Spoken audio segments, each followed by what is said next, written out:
dafa jàkkaarloog man léegi rek daanu gis nga ko loolu suñu borom la waaw gis nga ko ñoom ñoo ngi jóge fee ba ndar lañ jóge gis nga ko dafa ñëw jàkkaarloog man jàkkaarloog direction bi ñu xoolal ko mais ba ñu jàkkaarloowee rek ma xam ne instant bi jinne baa ngi fi ma ne yaayam jinne baa ngi fi xoolatuma gëmm ma ne ko jinne baa ngi fi gis nga ko mu nekk ni wàccee naa ko 0 gis nga ko wàccee naa ko gis nga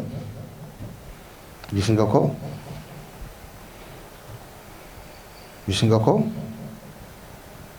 nii wàccee naa ko 0 instant bi jinne baa ngi fi gis nga ko jinne baa ngi noonu moo ngi yëngu noonu ci biir bi moo ngi yëngu noonu ba ñëw jàkkaarloo man rek li ma waxoon sànk rek jinne bi daal di wàcc waaw. Alors, chers internautes, chers téléspectateurs, donc comme le marabout l'a expliqué tantôt, nous avons donc une autre situation. Donc, une patiente accompagnée par sa maman est venue de Saint-Louis. Donc, cette patiente qui est possédée par un esprit, par un djinn, quand elle est entrée à l'intérieur de la salle de consultation du marabout Thierno Moulé Sow, the King of the King, donc le djinn en elle, l'esprit qui la possède tout simplement s'est manifesté. C'est pourquoi vraiment l'esprit est tombé. Vous voyez la dame qui est couchée sur le sol. Ce qui montre tout simplement ce que le marabout avait expliqué tantôt. Donc, sa puissance, son pouvoir lui permet de détecter les personnes possédées par les djinns et de pouvoir vraiment les malmener et les maltraiter. Donc, quand la dame est entrée, le marabout a pu comprendre qu'elle était avec un esprit, qu'elle était avec un djinn, et il l'a dit à sa maman. Donc, il lui a dit que vraiment il y a un djinn qui est là. Donc, la fille est possédée par un djinn, la dame est possédée par un djinn. Et comme il l'avait expliqué, donc ça s'est réalisé ainsi, parce que vraiment la dame est finalement tombée, donc à cause du djinn qui s'est manifesté, donc à cause tout simplement du pouvoir et de la puissance du grand marabout Thierno Moulé Sow, donc le roi de la médecine traditionnelle, comme on a l'habitude de le dire, the Marshal, the King of the King. So ladies and gents, dear followers of TMS TV, as I explained to you, as the marabout explained a moment ago, we're having a very situation, another situation like the first one we're having this very day, because you see these two ladies, it is just a daughter and a mother coming from St. Louis, and then when they came here, when they entered the marabout, because of his power, because of his strength, and because of his knowledge, he just told to the mother of that very lady that this very lady, your daughter, is being possessed, is being hypnotized by spirit, by a jinn. And then, as he said, the spirit is reacting right now, because when the lady get inside, and because of the power of the marabout, just she lied down, because that's the spirit reacting. In her belly you can see some kind of movements, because the spirit is reacting thanks to the power of Thierno Moulé Sow, the King of the King, the Khalif General of the Jinn. That's it. Yes, the marabout is not even talking, but he's just doing actions with his knowledge from his head, and then you see then the jinn is reacting, just to show once again how the marabout can make things happen without even talking. Alors, donc, juste pour dire comment le marabout peut réaliser certaines choses sans pour autant parler. Donc, il n'a même pas parlé, comme la fois précédente, mais il est en train de maltraiter le djinn, de malmener le djinn et de l'inciter à se prosterner et à même se coucher devant lui. C'est toute la puissance, toute la grandeur et tout le pouvoir du maréchal Thierno Moulé Sow, the King of the King, le Khalif General of the Jinns. alors comme niñ leen ko waxee ñu bàyyi leen ngeen seetaan tuuti xool donc li nga xam ne mooy xew fii mu nekk comme ni ko marabu bi waxee rek ñaari soxna yoo xam ne dañu jóge ba Saint-Louis mu nekk yaay ak doom donc bi ñu duggee ci biir rek marabu bi moom gis na ci baatinam ne donc doom ji am na jinne bi nga xam ne moo koy sonal noonu la ko waxee yaay ji ne ko kii de dafa am jinne ni mu ko waxee woon noonu la demee moom balaa muy wax sax donc ci ay baatinam ci ay mbiram ci ay feemam ni mu koy def beneen feem donc def na ko donc sans pour autant mu wax jotul wax mais terewul jinne bi manifesté wu na yéen a ngi ko doon gis ci image yi donc mu nekk di manifesté wu ci biiru ndaw si donc di gis di def ay mouvement ngeen gis ko ba ndaw si dafa mujj tëdd ci suuf parce que jinne bi moo nekk ci moom fi mu ne nii jinne bi mooy réagir du nit ki mais jinne bi mooy réagir te moom donc mën-mënam wala doole mayu mu nekk ci kanam marabu bi Thierno Moulé Sow di am leneen muy def li muy def rek mooy wàcc suuf comme ni mu koy waxee dama koy wàccee ba zéro sans pour autant sax ma wax quoi donc noonu la demee ñu bàyyi leen ngeen seetaan tuuti ñu ñëwaat ak yéen ci li ci topp.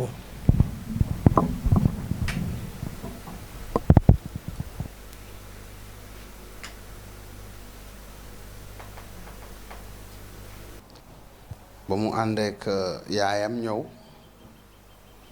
mosoon na ñëw luuma ba waaw nee na nag jëndoon na t-shirt léegi t-shirt bi mu jëndoon daf koy dimbali lu bari t-shirt bi daf koy jàppale. mooy luuma bi amoon fii bés yaaw. waaw mun nga introduire yaayam tuuti. après ma ñëw ci jinne bi introduire yaayam nga laaj ko. ñu di la dalal ci TMS TV tur beeg sant bi. Fatou Diop la. Fatou Diop nga jógee ba fan. ma jógee Saint-Louis Ndar. tey na nga ñëwoon seet si marabu bu Thierno Moulé Sow naka nga ko xamee. damay seetaan vidéo am moom mii tam moom dafa abonné. di seetaan vidéo am heure bu paree rek dafay yaay doo ma yóbbuwaat nu dem comme si luuma bi demoo ñëwoon nañ fi. ñëwoon ngeen ci luuma bi. ci luuma bi. mooy luuma bi amoon géej bés yaaw. ci booru géej bi. bu ñu fi jógee tamit ma si laa dellu woon waaye moom mayu ma jàmm daal heure bu ne daf may wax yaay yóbbu ma tey ma ni ko woon nag xaaral bu ñu julli ba pare. bu ñu jullee pare ma indi la.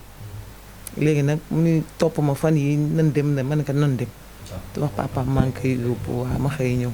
bi nga ñëwee ci luuma bi da nga ñëwoon rek seetaan wala da nga am jot loo def wala jot nga moom nga indi woon da ngeen jot a jënd t-shirt wala lan ngeen def. bi ngeen ñëw ci luuma jëndoon ticket dugg mais après moom dafa jëndoon t-shirt. waaw ndax dafa daan def bu guddee bu tëddee day sonn daal. léegi mu ni ma nen t-shirt yi baax na. daal di jënd t-shirt. bi mu jëndee moom lay fanaan. jëndee t-shirt bi gis nga ci soppeeku gis nga ci amélioration. amoon na si temps yooyu waaye xam naa fan yii daf ko gëj sol bu tëddee guddi nii dafa am ñu koy dóor moom daal day wax rek. dafa am ñu koy dóor. après day waxtu. waaw di feebar bu guddi gi yenn saa yi du nelaw daf lay yee day ay dama sonn ñoo ngi may dóor ñoo ngi may kii ma ni ko nag nan préparé ni may yóbbu ci Thierno. bi nga ñëwee fii aussi gis nga ni mu fi demee. donc bi nga duggee sëñ bi nee na la am na ay jinne nga gis nga nu mu daanoo. dafa jékki mu wax loolu rek après mu daan. donc yow fi mu ne nii sa yéene ak sa xalaat ci marabu bi Thierno Moulé Sow. man Thierno ma ko yàgg seetaan moom mii sax moo tax ma xam Thierno. day jógee marché xam nga marché lay jaay. day ñëw ni ma yaay kay xool kiiwu Thierno yi. commencé seetaan film yi. bu ma koy wan bu heure bu nekk nag si lay topp naa ma yaay yóbbu ma ci moom yóbbu ma. ma ne ko dinaa la yóbbu indi ko fii. yow lan ngay wax nit ñi nga xam ne peut-être ñu ngi seetaan mais comprendre ñëw mi nga xam ne yaa ngi dund situation bi lan ngay wax ñooñu. ma seetaan na ay film ay kiiwam yoo xam ni sax ñoo ngi koy diingat di wax Thierno lii Thierno le man ma yooyu gëw mooma ko ndax kii def nga teg sa bët gis boo bëggee weddi dafa fekk ni xëy na am na lu fa nekk waaye li nga gis teg si sa bët waroo ko weddi. yow defe naa ne tey gis nga ko teg nga ci sa bët ñëwoon nga ci luuma ba tey aussi ñëw nga fi gis nga. loolu la waaw loolu la. ñu bàyyi xale bi mu continuer ay mbiram continuer séance bi après ñu xool naka lay demee. waaw macha allah gis nga ba mu duggee jàkkaarloog man ci saa si dañ koo yeew. mu daal di daanu. bu jékki-jékki ñu yeew ko. mu jékki-jékki daanu. si nga instant bi loxo yi mënul jóg mënul def dara. mu nekk nii dañ ko téye. jinne bi. du xale bu jigéen bi la mais jinne bi ko dugg instant bi moom la ñu téye fu mu nekk nii mënul def dara. nii xale bu jigéen bi yëgu ci dara. dëgg la waaw. allo. si nga fu mu nekk nii jinne yaa ngi ko téye ñu ngi ko njatt. nu mu tëddee waa gis naa waaw. taxaw benn place bougé wul sax. waaw dañ ko téye. dëgg la. njatt gis nga gars yi dañ koo njatt. xam nga nag macha allah lii rek kër xalif général la mun a am nga jàkkaarloog jinne bi daanu dafa daanu jaaxaan waaw maanaam baatin bi la attanul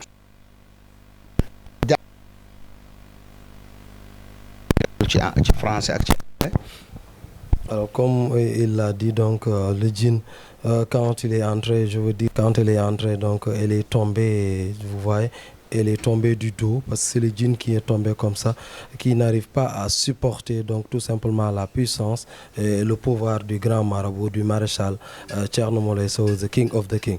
So as you see then this very lady, this very jinn, this lady possessed by a jinn, when she entered inside this very room, she just fell down and then fell down on the back, and then you see right now how she's lying down on the floor, because this very jinn, hypnotizing this woman, possessing this very woman, is not able, to bear the very, strength and the very power of the Marabout Thierno Moulé Sow, the king of the king, the Khalif General of the jinns. waa lii mayum borom la mayum suñu borom la. ndax jàkkaarloog jinne mu xool la. jékki-jékki rek daanu. loolu pouvoir boobu noonu. suñu borom la. mayum suñu borom la. That's it. Le marabout l'expliquer en wolof, donc il s'agit d'un pouvoir que Dieu lui a accordé, une puissance extraordinaire qui lui permet tout simplement de maltraiter donc les djinns, de les donc mettre tout simplement en bas, de les faire tomber sans pour autant donc prononcer certains mots. Donc une puissance que Dieu lui a donnée, et il a l'habitude de remercier le bon Dieu de lui avoir donné donc toute cette puissance.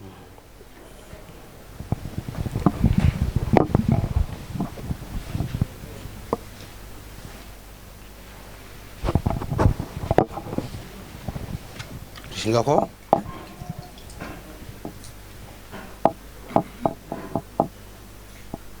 si ngeen fu mu nekk nii gars yi dañ koo njatt jinna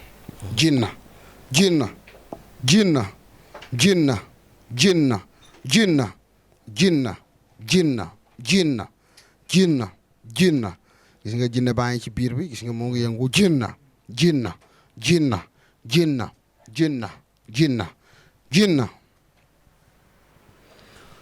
instant bi gaa ngi ko njatt gaa ngi téye loxo yi gisoo gis nga niñ ko téye gis nga niñ ko ceinturé waaw mënul jóg expliquer loolu comme niñ ko ceinturé ni nga koy gisee ni moom mënul jóg ponkal la nag marabu bi mu ngi koy sotti ndox donc ci kanam gi, mais taxul mu mën a jóg. Gis ngeen ni mu def loxo yi donc amul kattan pour mën a jóg. Ponkal la muy nekk jinne bu ponkal, mais bi mu ñëwee rek dugg si ci biir donc dafa fekk ponkal macha allah koo xam ne ni ay ponkal lam, parce que moom xam nga ni nga ko waxee dafay génne ay jinne ci ay nit donc di leen tuubal mu nekk donc ay ponkal yoo xam ne ñu wàccee kii tëdd nii. c'est qui gis ngeen ko instant bii nii moom jinne bi dañoo rey yaramam bi mënul def dara. Alors donc il a donc tout simplement, le djinn a le corps tout simplement comment dirais-je, un peu raide, et il n'arrive pas à bouger parce que ce sont donc les talibés du grand marabout Thierno Moulé Sow, the king of the king, the Khalif General of the jinns, donc qui donc tout simplement l'ont terrassé et là il est couché donc il est attaché, donc il est en train de donner des ordres au djinn pour qu'il donc laisse tranquille le djinn. Et là vous voyez donc il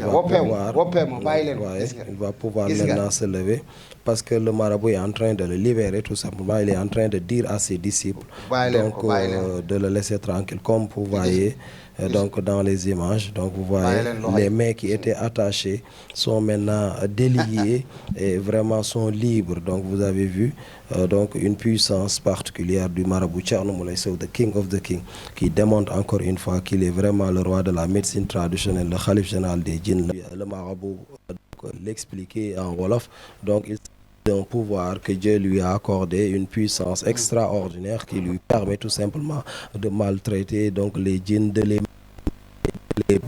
donc mettre tout simplement en bas, de les faire tomber sans pour autant donc prononcer certains mots. Donc une puissance que Dieu lui a donnée et il a l'habitude de remercier le bon Dieu de lui avoir donné donc toute cette puissance.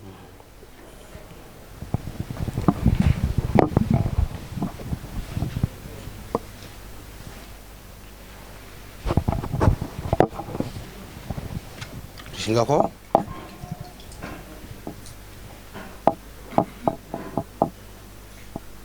si ngeen fu mu nekk nii gars yi dañ koo njatt jinna jinna jinna jinna jinna jinna jinna jinna jinna jinna jinna jinna gis nga jinne baa ngi ci biir bi gis nga moo ngi yëngu jinna jinna jinna jinna jinna jinna jinna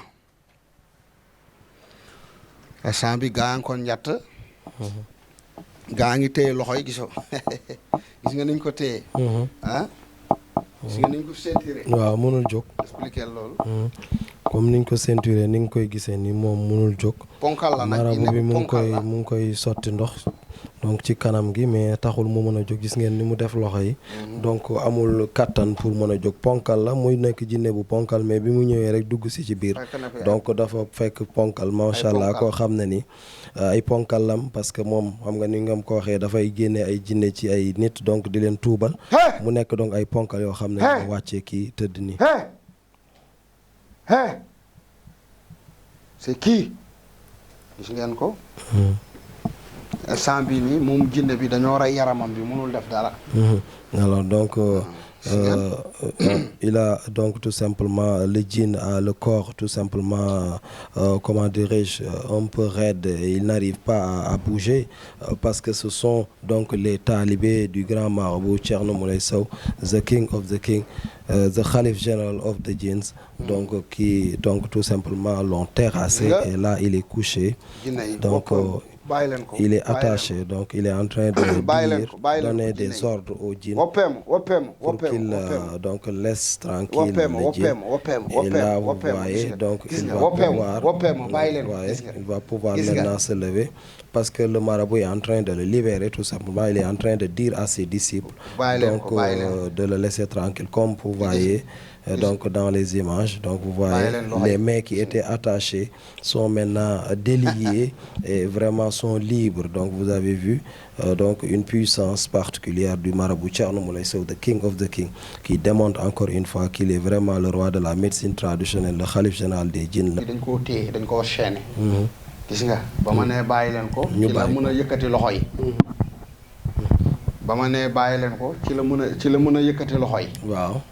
kon nag day wane ne fii fii caaxaan newu fi. bien sûr quelque chose waaw. gis ngeen léegi mën na yëngatu. ndax wax naa ne bàyyi leen ko. bien sûr. wax naa ne bàyyi leen ko. loolu la ñu gis ko.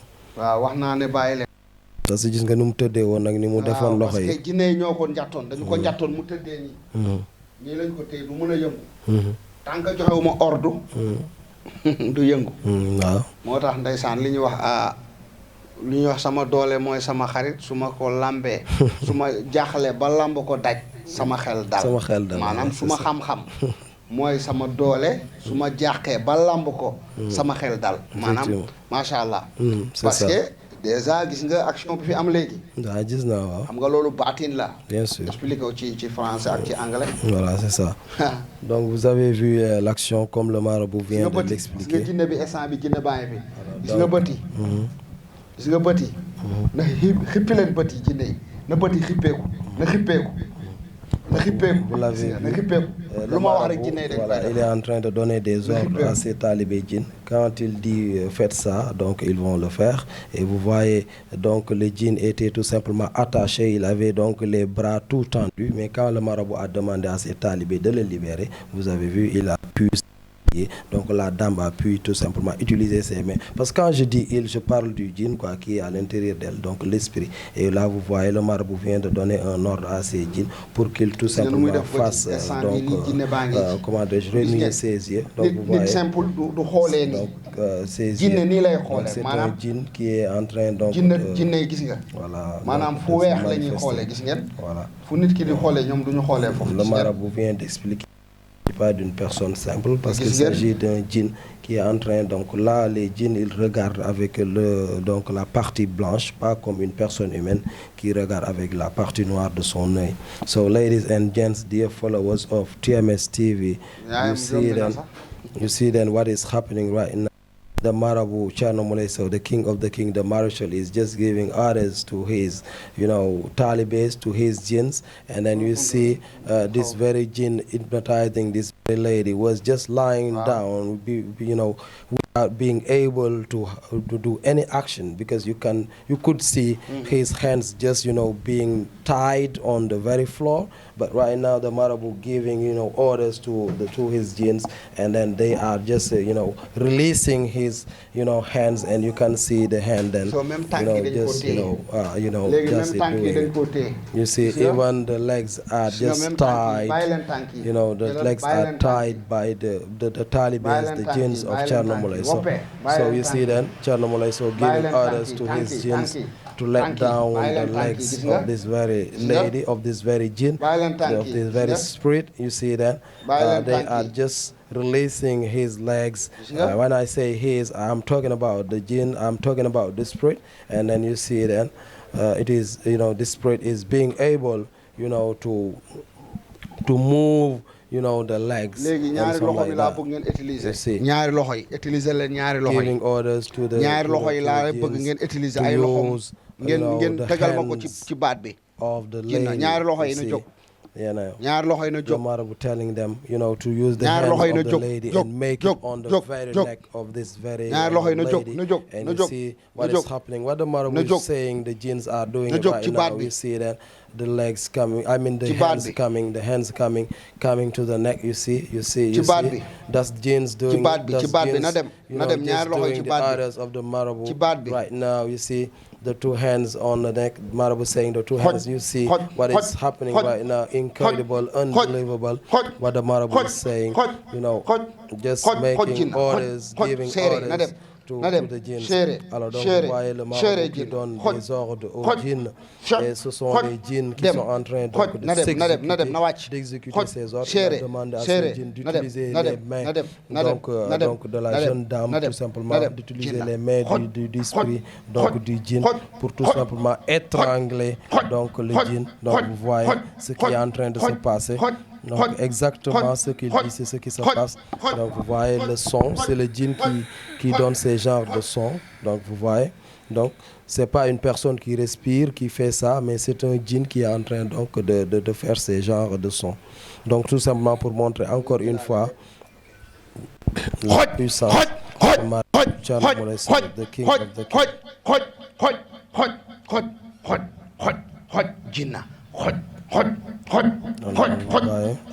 On vous laisse regarder un peu ce qui se passe.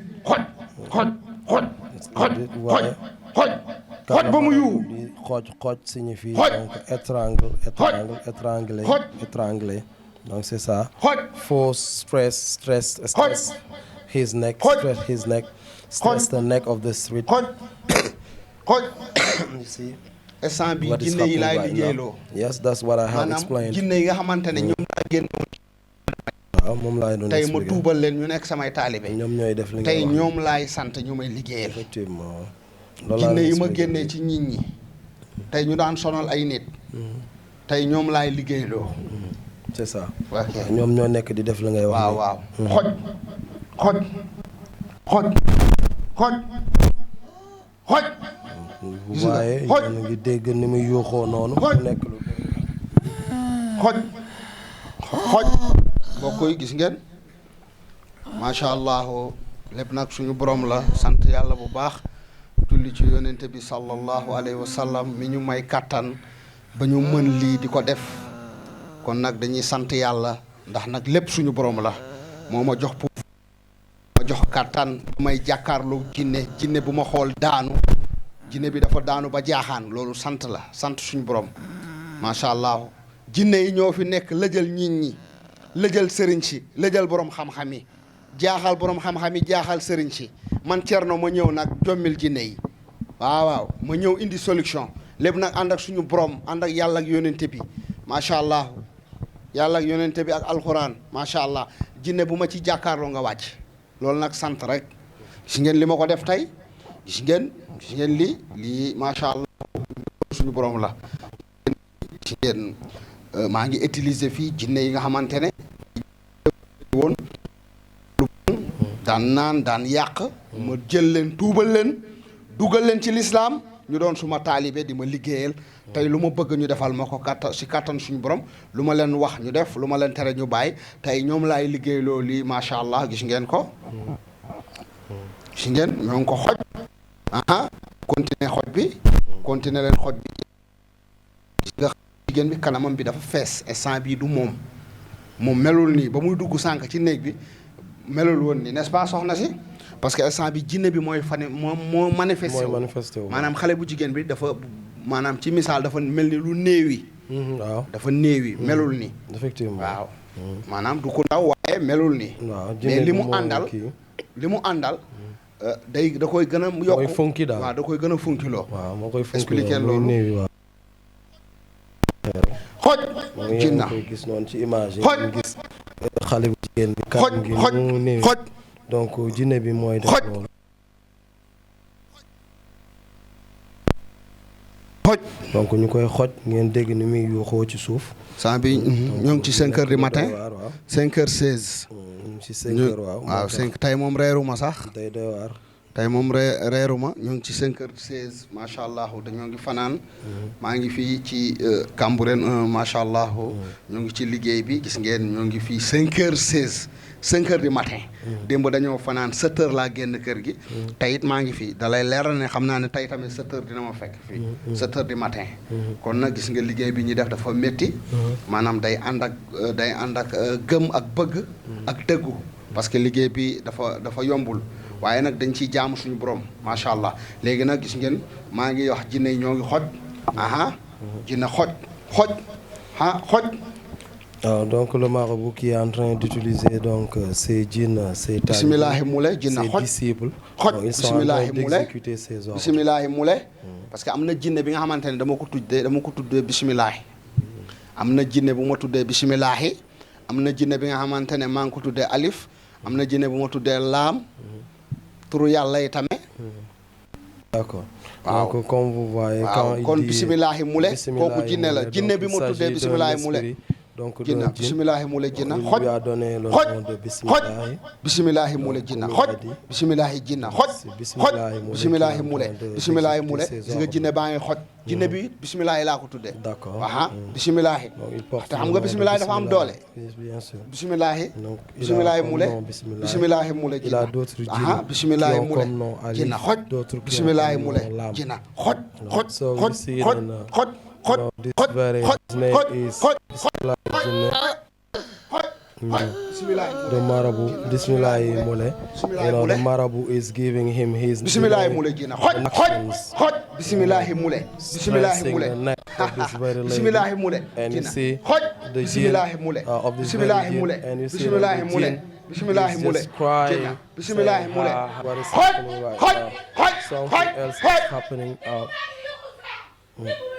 xoj bismillahi moulay gis nga You see that? bismillahi xam nga ci kooraa bi sax booy commencé da nga naan bismillahi am na nag jinne bi ma jël spécial jox ko turu bismillahi Bien sûr, ouais.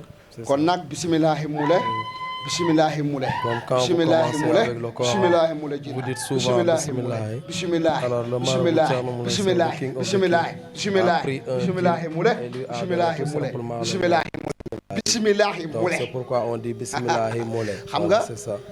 maanaam booy lekk sax da nga naan bisimilahi. C'est ça. booy dugg fenn da nga naan bisimilahi. booy naan da nga naan bisimilahi. donc c'est pourquoi lépp looy def da nga naan bisimilahi. léegi nag am na jinne bi nga xamante ne damaa jël bisimilahi tuddee ko. d'accord c'est ça. bisimilahi mu le kon man fu ma toog wax turu yàlla rek am na élément bu ñëw présenté wu ci man. c'est ça. turu yàlla bu ma wax rek day am élément bu ñëw taxaw. def nii ne ma so bismillah loo bëgg. c'est ça donc quand il dit. waaw te xam nga loolu sant yàlla la en même temps turu yàlla rek. xam nga turu yàlla tamit lu rëy la. c'est ça nga jël turu yàlla nga tuddee ko jinne tamit calculer loolu. Quand il appelle donc le nom de Dieu, donc il y a un djinn qui vient, qui lui dit voilà, je suis là, qu'est-ce que tu veux? Alors qu'est-ce que vous voulez? Parce que lui, il a donné à ses djinns, à ses talibés, ses disciples qu'il a convertis en l'islam, ces djinns qui étaient des malfaiteurs qu'il a convertis en l'islam, il leur a donné tout simplement le nom de Dieu. Il y a Bismillah, il y a même Rafiro, la fois passée, on a parlé de ça. Il y a Alif, il y a Lam, donc il y a plein de noms quand il parle de ça. Al-Khoudous Moulay, Al-Khoudous, Al-Khoudous, Al-Khoudous, Al-Khoudous Djinna. Léegi bismillah bàyyil Al-Khoudous Moulay, Al-Khoudous, Al-Khoudous, Al-Khoudous, Il lui demande de relâcher. Al-Khoudous Moulay, Al-Khoudous, Al-Khoudous Djinna bu soxor la de. C'est un djinn qui est assez méchant. Al-Khoudous Moulay, Al-Khoudous, le djinn turu qui est en yàlla train yëpp. de se remuer. Al-Khoudous Moulay, Al-Khoudous, Ouais. Al-Khoudous, Al-Khoudous, Al-Khoudous, C'est un peu Al-Khoudous difficile Moulay. parce que son ventre Al-Khoudous est en Moulay, train de se Al-Khoudous, gonfler. Al-Khoudous, Son Al-Khoudous visage Moulay, est en train de se Al-Khoudous, gonfler Al-Khoudous. parce que c'est le djinn qui s'exprime en elle, qui la possède, qui est en train de faire ce genre de gestes. Donc le ventre est en train de se gonfler, on voit le visage, c'est pas la personne qui est donc naturelle qui est là exactement, mais c'est le djinn qui fait gonfler son visage et vraiment. gis ngeen Al-Khoudous Moulay moo ngi téye foofu jinne bi Al-Khoudous Al-Khahar anamu Al-Khahar Moulay Al-Khoudous bàyyil Al-Khahar Moulay Al-Khahar Al-Khahar Moulay Al-Khahar Moulay Al-Khahar Al-Khahar Moulay jinna Al-Khahar Al-Khahar Al-Khahar Al-Khahar Al-Khahar Moulay Al-Khahar Al-Khahar Al-Khahar Moulay Al-Khahar Al-Khahar Moulay Al-Khahar Al-Khahar Al-Khahar dafa soxor de dafa am doole. Al-Khahar, donc c'est un djinn puissant. Vient de le dire, un esprit puissant. Al-Khahar Moulay jinna Al-Khahar xam nga tur boobu noonu dafa am doole Al-Khahar tur yàlla la Al-Khahar gis nga dama ne Al-Khahar rek mu lem ko mu wàccee. Voilà quand il a dit Al-Khahar Moulay quand il a dit Al-Khahar donc turu yàlla bu ma woo rek simplement am na jinne bu taxaw naan ma bismillah.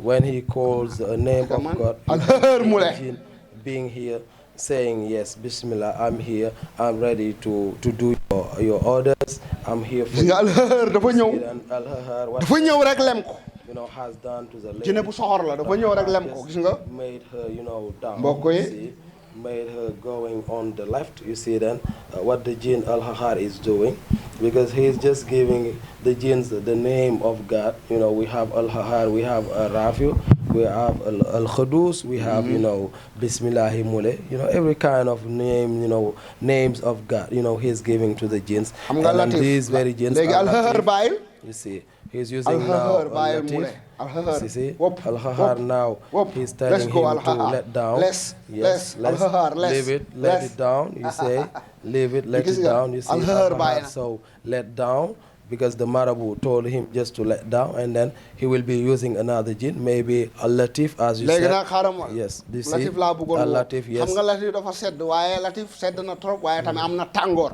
Okay. Latif xam nga tur yàlla bu sedd la. xam nga suñu yaay yi ak suñu jigéen ñi bu ñuy motu sax dañ ne Latif. Latif. waaw waaye nag Latif sedd na guy waaye tamit am na fi nga xamante ne day tàng jër. Effectivement. léegi nag ñu Latif jinna Latif Moulay Latif Moulay Latif Moulay Latif Moulay Latif Moulay Latif Moulay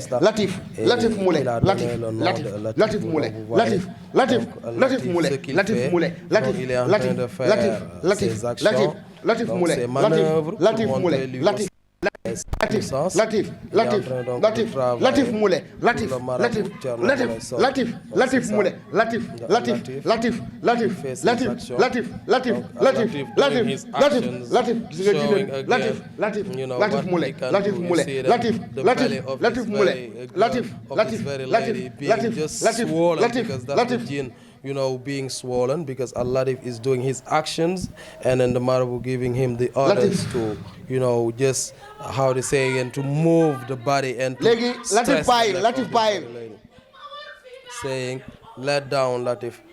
Wadudu mule. Wadudu. Wadudu. Wadudu. Wadudu. Wadudu mule. Wadudu. Wadudu. Wadudu. Wadudu. Wadudu. Wadudu mule. Wadudu. Wadudu. Wadudu. Wadudu. Wadudu. Wadudu. Wadudu. Wadudu mule. Wadudu. Wadudu. Wadudu can do. You see Wadudu doing actions again. Wadudu. Wadudu. Wadudu. Wadudu mule. Wadudu. Wadudu. Wadudu mule. The jinn is having problems and just bending in front of the marabout. Donc le djinn qui se prosterne devant le marabout Thierno Moulay Sow, the king of the king, le maréchal.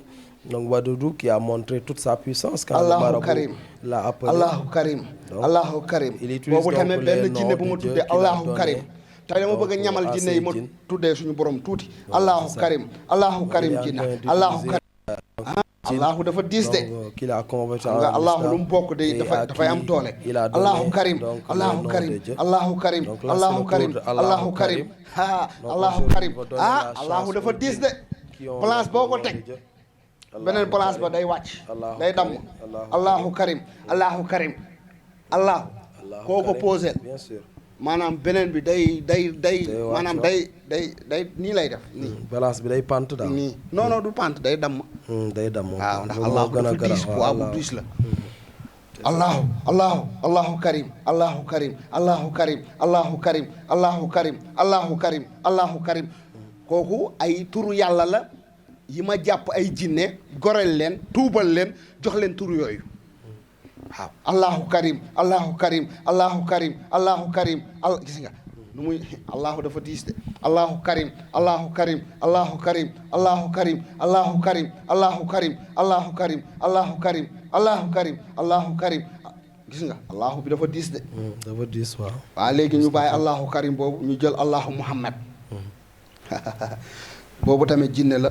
bu ma tuddee Allahu Muhammad. Allahu Muhammad. Allahu Muhammad. Allahu Muhammad. Allahu Muhammad. Allahu Muhammad. Allahu Muhammad. Allahu Muhammad. Allahu Muhammad. Allahu Muhammad. Allahu Muhammad. Allahu Muhammad jinna. Allahu Muhammad. Allahu Muhammad. Allahu Muhammad. Allahu Muhammad. Allahu Muhammad. Allahu Muhammad. Allahu Muhammad. Allahu Muhammad. Du marabout Thierno Moulay Sow, le djinn vient de se prosterner devant le marabout. Allahu Muhammad. Allahu Muhammad. lii day wane ne suñu borom ku màgg la. boo ko màggalee rek. Ce qui montre que Dieu est vraiment grandiose, que Dieu vraiment incarne toute la grandeur. Et là, si on incarne sa grandeur et on lui accorde cette grandeur, et là, il va nous montrer de quoi il est capable. Et vous voyez donc la grandeur donc de Dieu, les disciples donc du marabout Thierno Moulay Sow, the king of the king, le khalife général des djinns, donc qui a converti des djinns en l'islam, des djinns qui étaient des malfaiteurs, qui faisaient de mauvaises choses et à qui il a donné donc les noms de Dieu. Donc il a appelé pas mal de djinns. Mohamed maintenant est en train de malmener le djinn et le djinn se prosterne tout simplement devant le marabout Thierno Moulay Sow est vraiment en train de d'humer tout simplement l'air.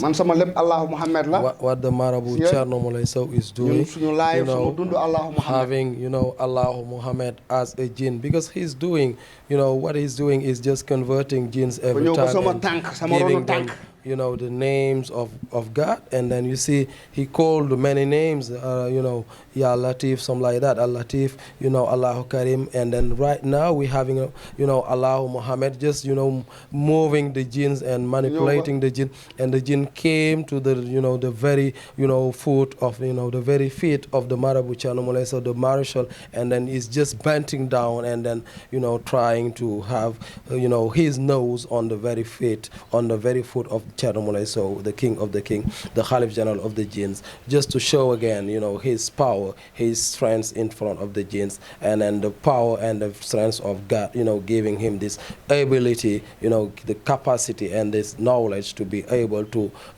ill-treat the jinns and make them be converted in Islam.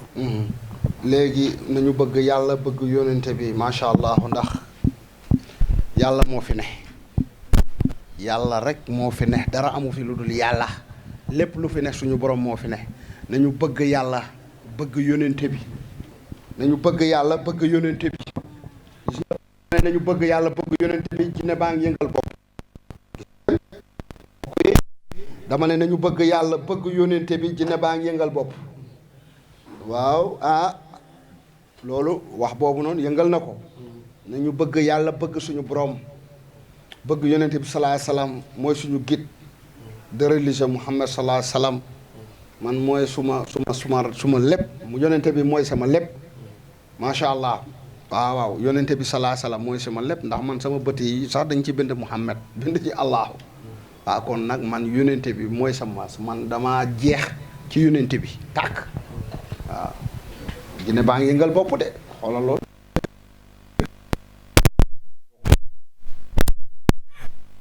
jinne baa ngi dëggal li may wax nañu sant yàlla sant Muhammad mooy suñu guide mooy suñu léegi nag jinne bi na siggi gis ngeen ko na siggi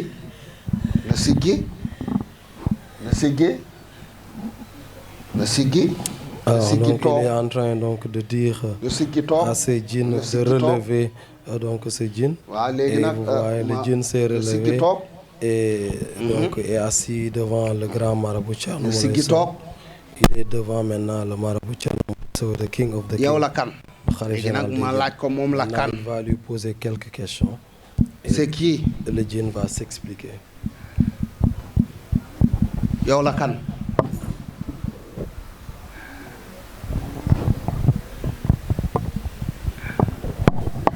moo ngi yëngal bopp yow la kan.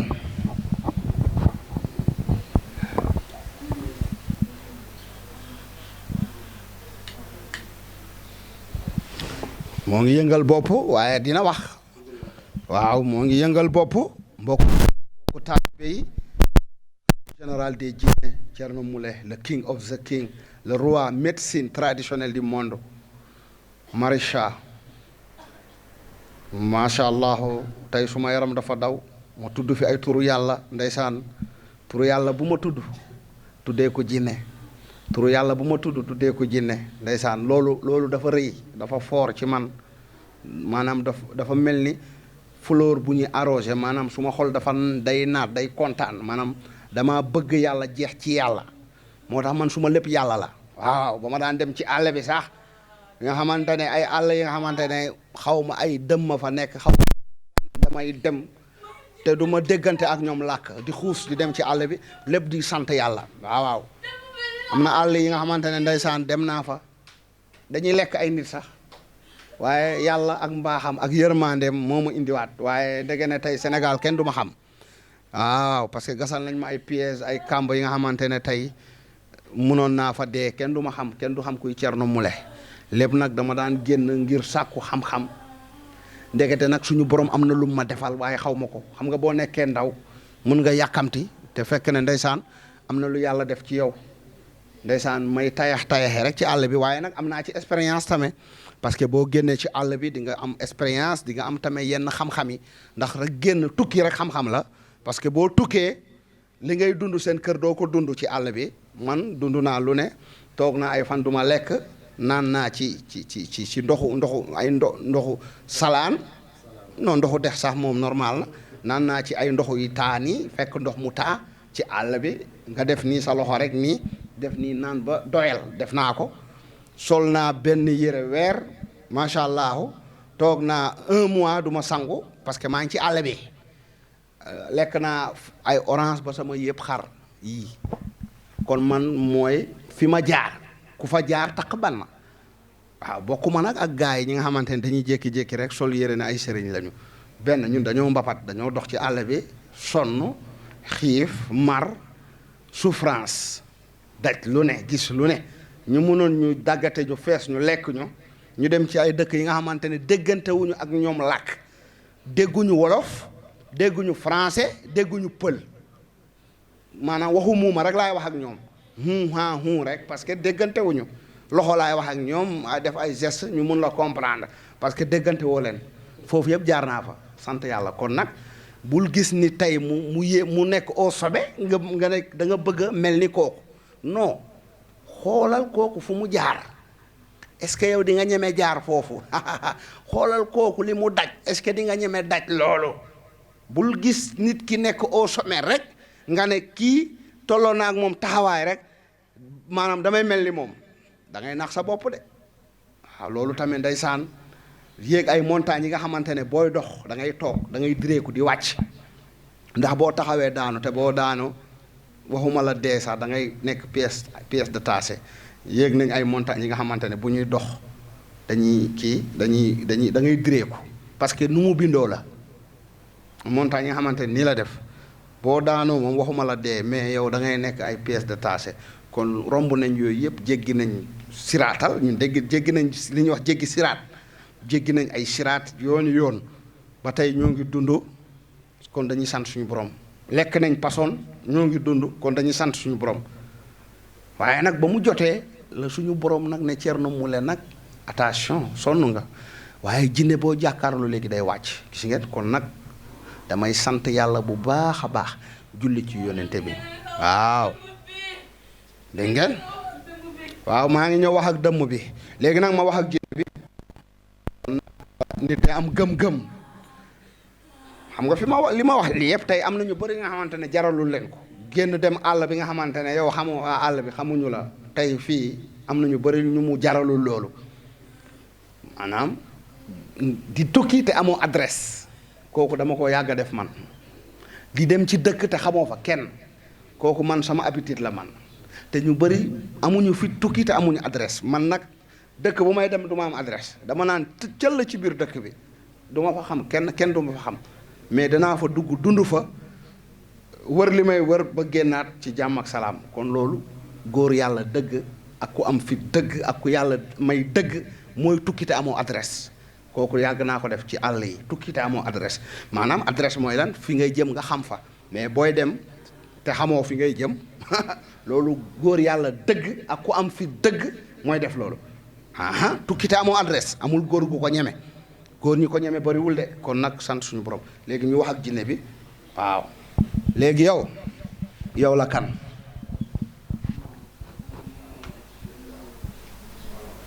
c'est qui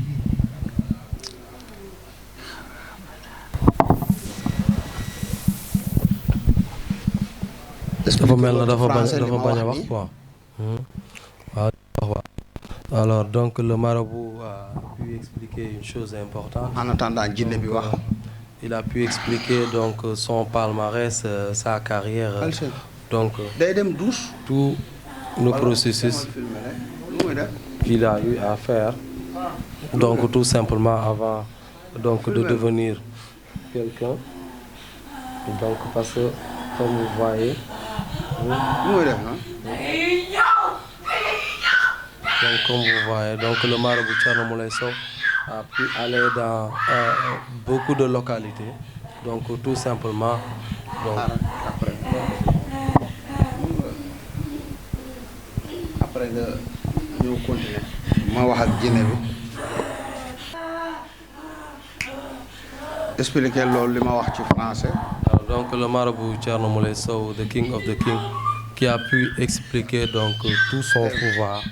Donc toute sa puissance, tout son palmarès, ce qu'il a eu à faire donc dans sa vie avant de devenir le grand marabout Thierno Moule Sow, the king of the king, le maréchal.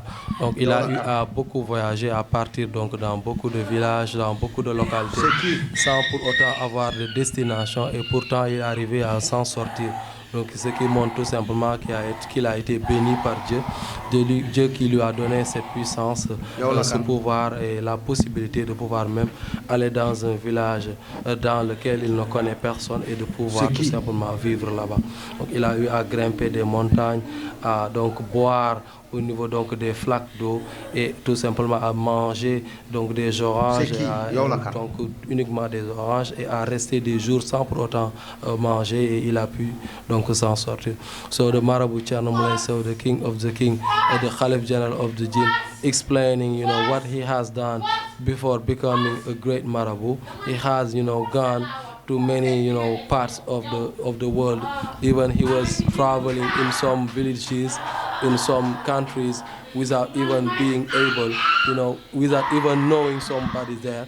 But he just decided to go there, and he succeeded in living there without having any problem. You see that he explained that he went to some villages where he didn't know anybody, but he happened to live there and to look what he was looking for and be able to come back. You see then what he's doing, even jumping, walking on big walls without big mountains, and being able to do it, to live and to be alive. He just even just drunk, in some, he has drunk in some kind of waters, kind of rivers, and then being, living days and days without even eating, but he is still, being alive. You see then what is happening with that Marabout, Thierno Moule Sow, the king of the king. So I let him the floor. He will just ask some questions to his very jinn and know exactly his name and know exactly his form.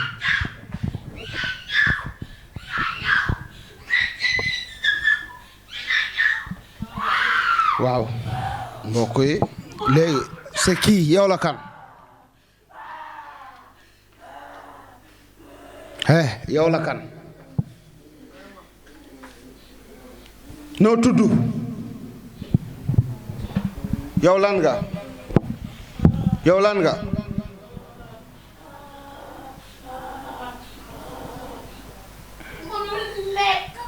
yow lan nga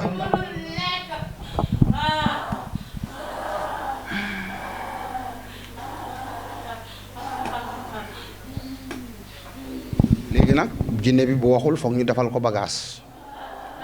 C'est qui? Comment tu t'appelles? Noo tudd? Réponds-moi, noo tudd? yow lan nga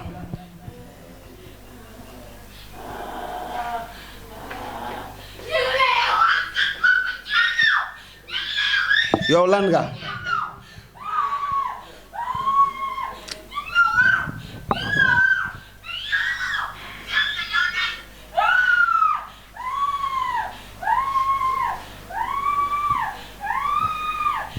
moom dafa mel ni nekku fii léegi bàyyi leen xel mi bàyyi leen bopp bi ak xel mi bàyyi leen xel mi ak bopp bi bàyyi leen xel mi ak bopp bi xel mi ak bopp bi tranquillement bàyyi leen xel mi ak bopp bi tranquillement mu wax moom la kan na wax moom la kan ñu xam parce que instant bi ni bët set na 5 heures 42 minutes waaw 5 heures 42 minutes yow la kan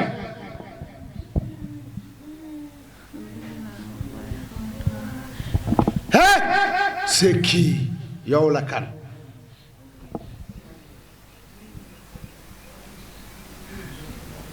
nee na xamatul.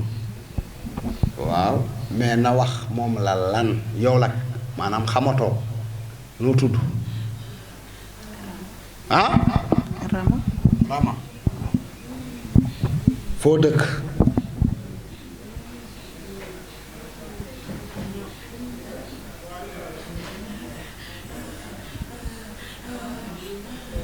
foo dëkk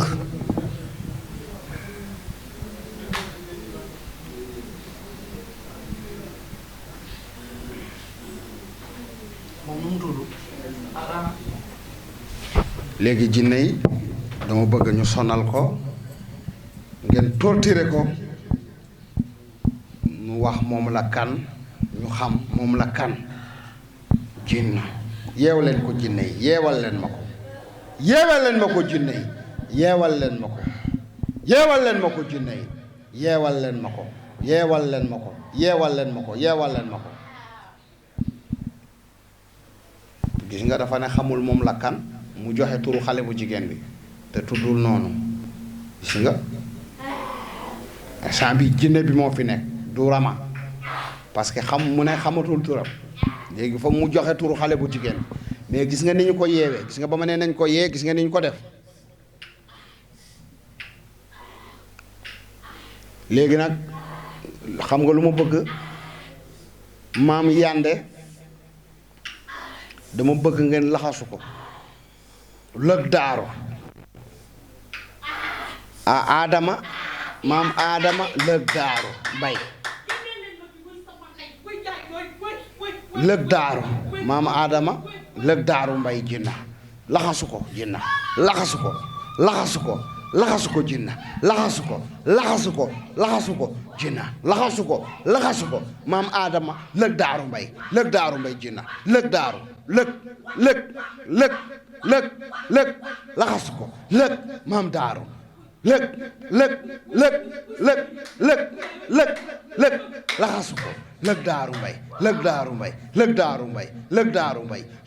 mbay laxasu ko mu tur mu wër lëg laxasu ko na tourné laxasu ko lëg laxasu ko laxasu ko laxasu ko laxasu ko lëg laxasu ko lëg laxasu ko mu tourné laxasu ko lëg laxasu ko jinna laxasu ko laxasu ko lëg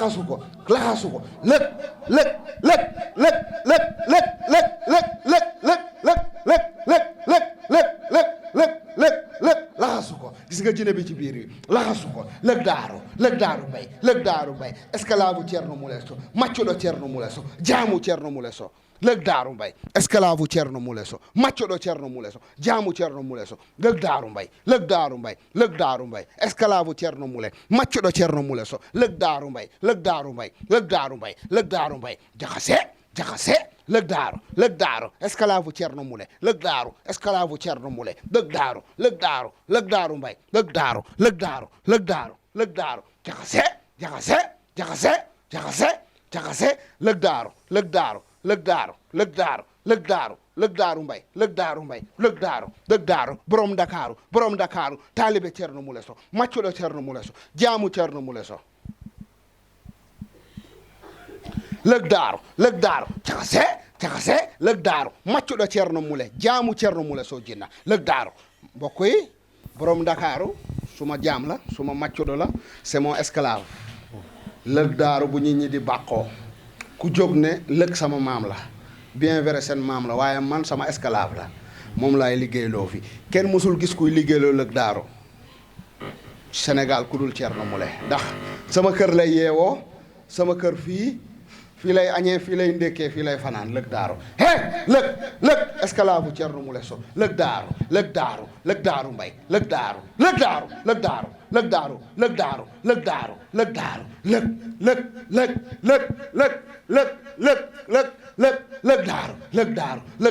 borom Dakaru commentaire loolu. Alors, donc, le marabout est en train d'utiliser la puissance de son disciple Lëg Daaru. Il a appelé Lëg Daaru pour qu'il puisse faire son boulot.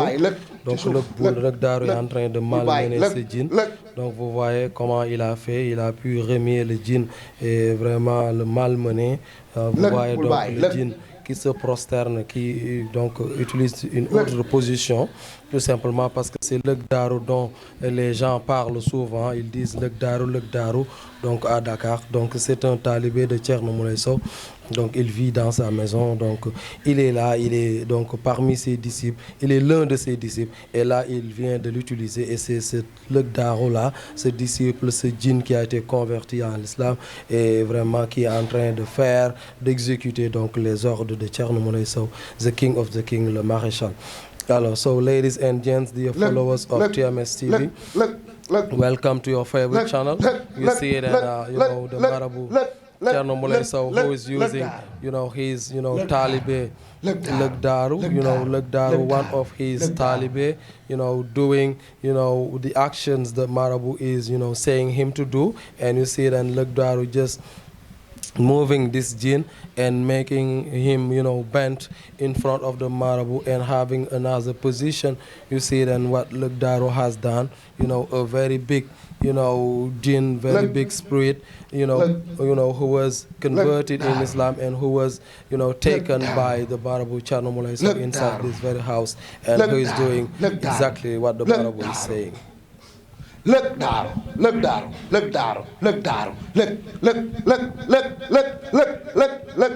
gis nga lëg nu mu koy def lëg daaru borom Dakaru borom océan taalibe Thierno Moule esclave Thierno Moule lëg esclave Thierno Moule lëg Lëg Darou qu'on appelle donc le propriétaire de Dakar, le propriétaire de l'océan, parce qu'il s'agit d'un esprit assez puissant, donc d'un djinn qui est vraiment en train de couvrir toute la région de Dakar. Donc il est l'un des disciples de Thierno Moulé Sow, donc du marabout. Donc là vous voyez, il est en train de l'appeler et Lëg Darou est en train tout simplement de faire ses ordres, d'exécuter tout simplement ses ordres.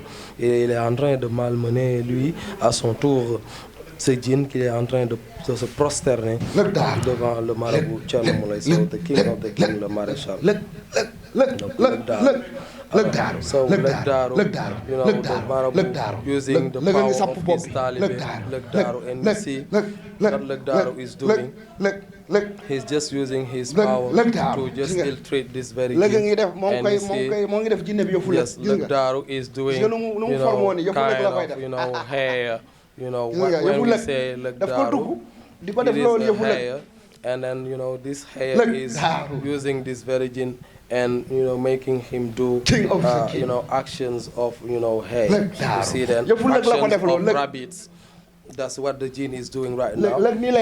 Because he's just being, you know, ill-treated, just being moved, just being, you know, treated by the marabout Thierno Moulé Sow, who is using the power of his, you know, who is using his talibé, Lëg Darou, and then Lëg Darou is doing this, then the action right now. That's the action of rabbit, a rabbit doing this kind of actions. You see. That's what we say, Lëg Darou, or rabbit. That's it. That's what the rabbit is doing, and this is what Lëg Darou, you know, the talibé of Thierno Moulé Sow is making, you know, this lady or this jinn, you know, exactly this spirit do. You see then how Lëg Darou is powerful and how he is doing every time. Mashallah, kooku suma talibé la Lëg Darou Mbaye. Yàlla nag moo ko dogal, xam nga yàlla mooy dogal. Tey bëri na ñi nga xamante ne moom la ñuy bàkkoo naan lëg sama maam la, waaye man sama talibé la. C'est mon esclave loolu suñu borom la quoi yàlla nag mooy dogal léegi nag lëg c'est bon léegi nag ñu dem Kaolack Mboose lëg c'est bon lëg xoola c'est bon lëg xoola lëg c'est bon lëg c'est bon lëg Darou c'est bon lëg c'est bon lëg Darou lëg c'est bon lëg c'est bon lëg c'est bon lëg c'est bon Lëg Darou c'est bon Lëg Darou c'est bon Lëg Darou c'est bon léegi nag ñu dem Kaolack sama jinne boobu noonu Mboose jinne bi moo ma bëggal boppam ñëw jébbalu ci man Mboose Kaolack yëpp macha allah boo nee Mboose bar Mboose Kaolack. Now he's willing to call his talibé, you know, his jinn, you know, living in Kaolack. You know, Barmbose. You see then, it is a kind of lizard called Barmbose.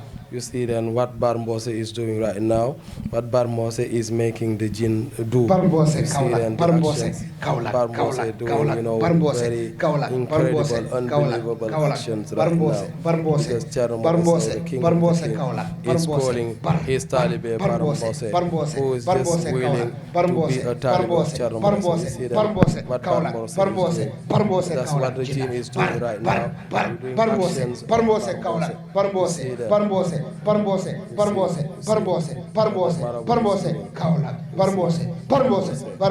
Barmbose le marabout qui appelle le nom de Barmbose. Donc Barmbose qui est un disciple qui habite à Kaolack. xam nga bar ni lay doxee. waaye nu mu ko tee Barmbose Kaolack Barmbose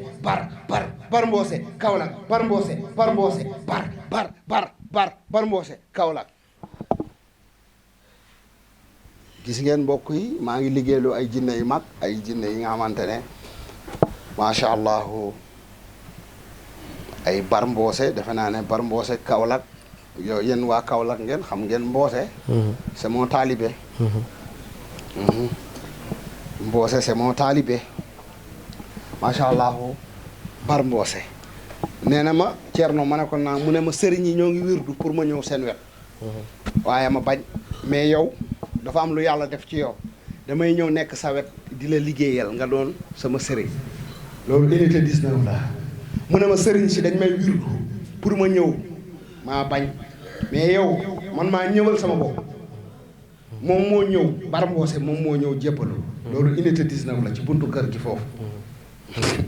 Il vient d'expliquer que donc le djinn Bar Mbossé qui est souvent tout simplement appelé par les autres marabouts, ils sont en train d'utiliser chaque jour leur chapelet pour tout simplement amener Bar Mbossé vers leur côté et pour tout simplement l'obliger à faire des boulots pour eux.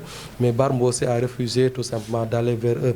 Mais c'est lui-même qui a pris la décision de venir vers Thierno Moulay Sow, the king of the king. Et ça s'est passé exactement au niveau de l'unité 19. Donc Bar Mbossé qui a dit à Thierno Moulay Sow, the king of the king, que je voudrais être ton talibé, je voudrais être ton disciple, je voudrais travailler pour vous. Donc c'est ce qui se passe et c'est Bar Mbossé qui l'a utilisé donc tantôt et c'est Bar Mbossé qui est en train de faire ce genre de gestes. So you see, ladies and gents, Bar Mbossé, you know, who is living in Kaolack, and then Bar Mbossé who is just a talibé of Thierno Moulay Sow, because Bar Mbossé is called by many marabouts.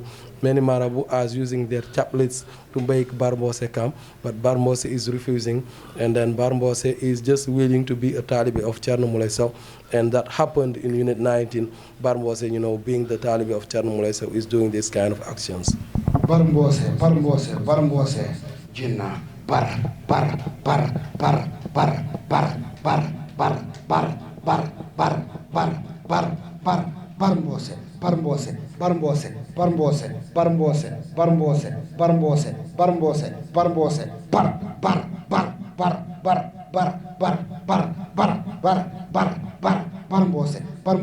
jinna.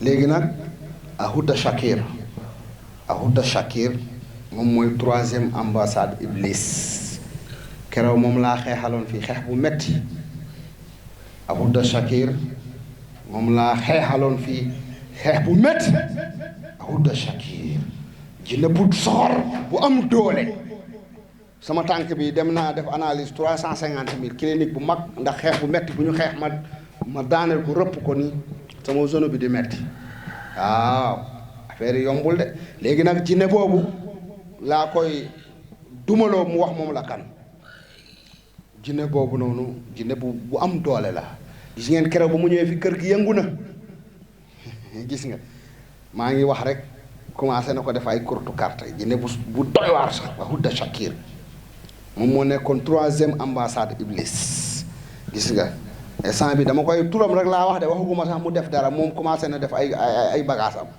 Ahouda Shakir moom mooy 3e ambassade yi moom mooy ancien 3e ambassade Iblis Ahouda Shakir ma jàpp ko fi xeex ak moom xeex bu métti guddi gi yëpp xeex ak moom jinne bi xeex ak moom Sénégal yëpp gis nañ ko adduna bi yëpp gis nañ ko ma jàkkaarloog jinne bi ci baatin xeex ak moom jinne bi approché ma xeex ak moom ñu songoo ba ñu songowee jinne bi dafa laal suuf mu jógaat ñu songowaat mu tuur ma ñu songowaat jinne bi wiccaxu ma ak moom ñu songowaat mu tuur ma ba mu ma tuuree yéeg sama kaw ma wëlbatiku ci baatin calculer loolu nga jàkkaarloog moom mu dugg la ba mu la duggee mu tuur la nga wàcc ba ne nii jékki-jékki tourné waat yéegaat ci moom xam nga ne loolu xam-xam la macha allah sant suñu borom léegi nag kooku noonu su ma jaam la keroog maa ko fi téye duma ko yeew ko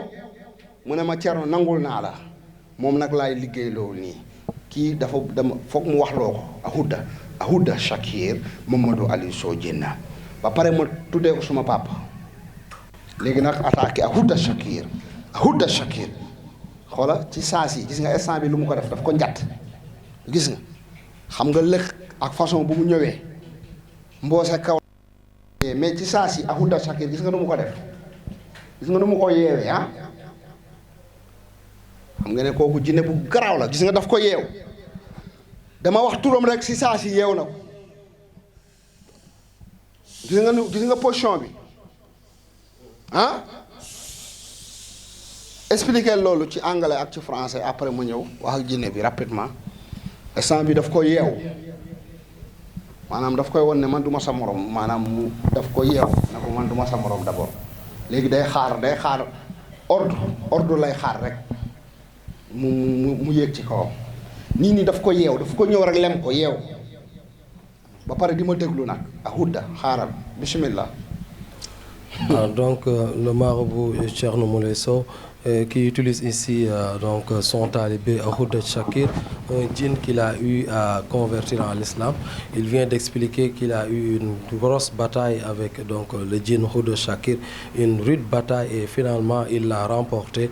Et Houda Shakir lui a dit que vraiment j'accepte que vous soyez donc mon khalife, donc et je serai donc votre talibé. C'est pourquoi maintenant Houda Shakir est un disciple de Thierno Moulé Sow, the king of the king, le maréchal. Maintenant quand il a donc prononcé tout simplement le nom de Houda Shakir, il a attaché donc ce djinn. Vous voyez donc exactement donc sur les images, vous voyez le djinn qui est vraiment immobilisé, qui est attaché, et Houda Shakir est là tout simplement en train d'attendre les ordres donc du grand marabout Thierno Moulé Sow, the king of the king.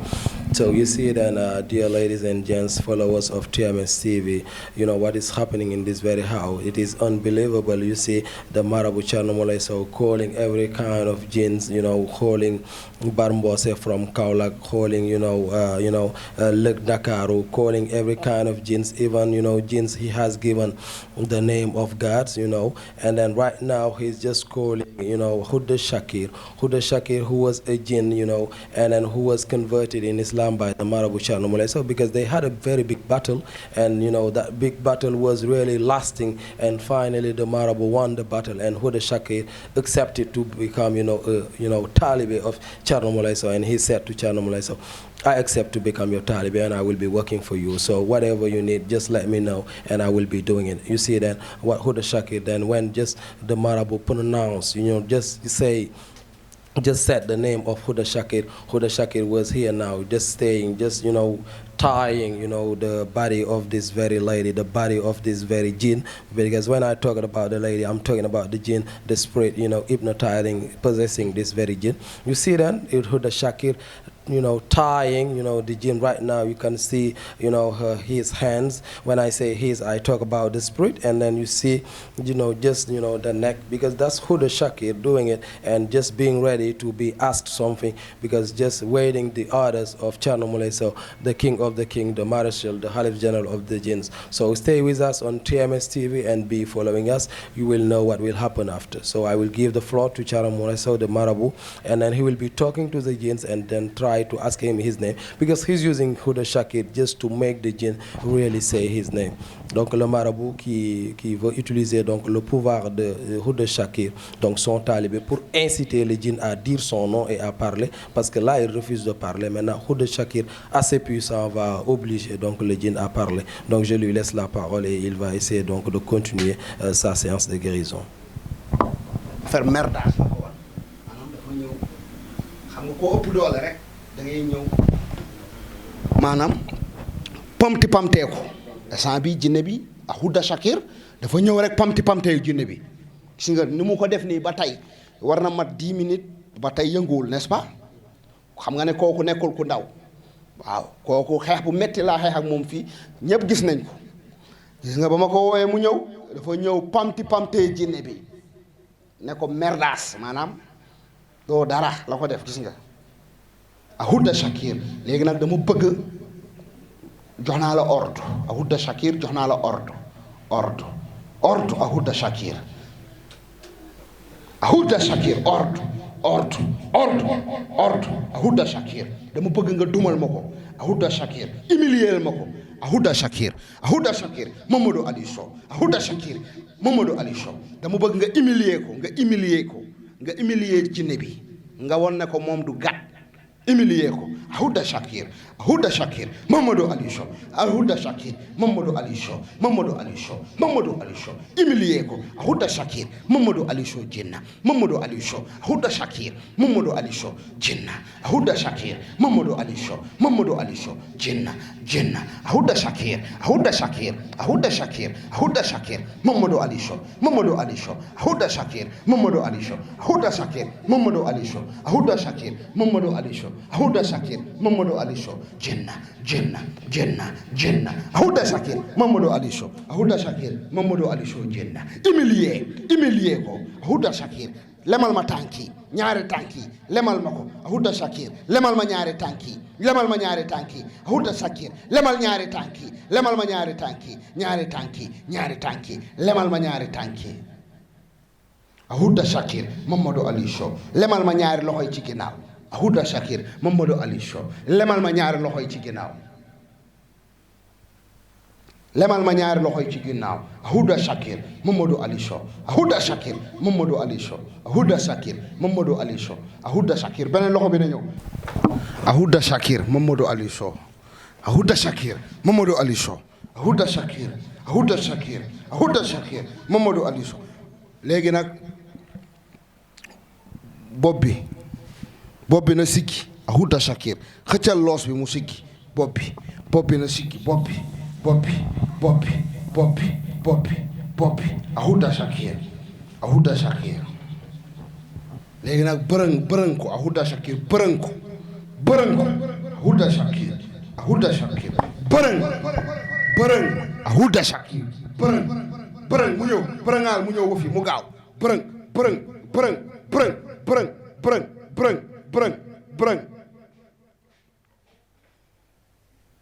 bërëng mu dellu Houda Shakir na dellu bërëng xaara bul fi kaay defaral yërëm bi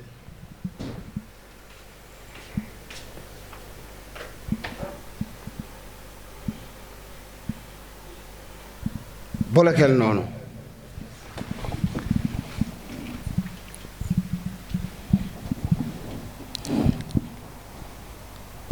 bopp bi na jaaxaan Houda Shakir na bopp bi jaaxaan instant bi nii gis ngeen maa ngi liggéeyloo léegi bëti na ubbeeku na bëti ubbeeku